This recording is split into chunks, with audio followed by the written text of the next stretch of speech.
उत्तर प्रदेश विधानसभा चुनाव के नतीजे आने के बाद सभी को यूपी एमएलसी चुनावों का बेसब्री से इंतजार था, जिसके लिए 9 अप्रैल को राज्य में वोटिंग हुई थी और आज नतीजे आ रहे हैं। लेकिन यूपी एमएलसी चुनाव के नतीजों में बीजेपी को बड़ा झटका लगा है। तो क्या कहते हैं नतीजे, आइए देखते हैं इस रिपोर्ट में।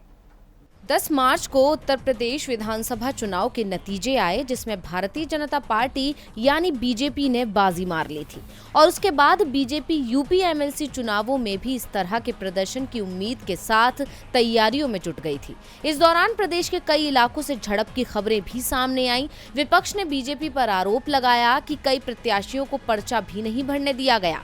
खैर, इन सब खबरों के बीच 9 अप्रैल को यूपी विधान परिषद की 27 सीटों पर मतदान हुआ।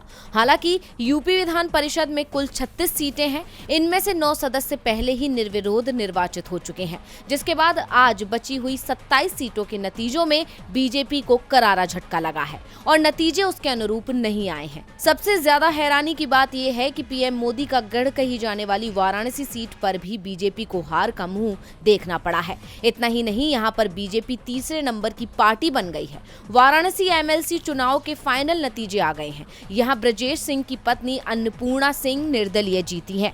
उनके खाते में कुल 4234 वोट आए हैं। समाजवादी पार्टी यानी सपा उम्मीदवार ने 345 वोट जीते हैं, तो वहीं बीजेपी उम्मीदवार डॉक्टर सुदामा पटेल कुल 170 वोट ही अपने नाम कर सके हैं। समाजवादी पार्टी का गढ़ कही जाने वाली आजमगढ़ सीट पर भी बीजेपी को शिकस्त मिली है।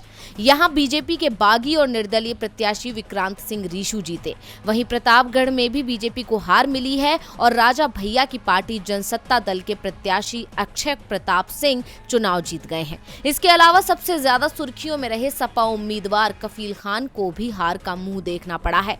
यानी साफ है कि बीजेपी को एमएलसी चुनाव में करारा झटका लगा है, जिसकी उसने उम्मीद नहीं की थी। बीजेपी को एमएलसी चुनावों में लगातार झटका ही मिल रहा है। अभी हाल ही में बिहार में हुए एमएलसी चुनाव में भी बिहार की एनडीए सरकार का प्रदर्शन बहुत अच्छा नहीं रहा था, जिसके बाद विपक्ष ने कहा था कि एमएलसी चुनाव ने संकेत दे दिया है कि बदलाव होने वाला है और यूपी में आए ये परिणाम इशारा कर रहे हैं कि 2024 चुनाव बीजेपी के लिए आसान नहीं रहने वाला है। डीवी लाइव की रिपोर्ट।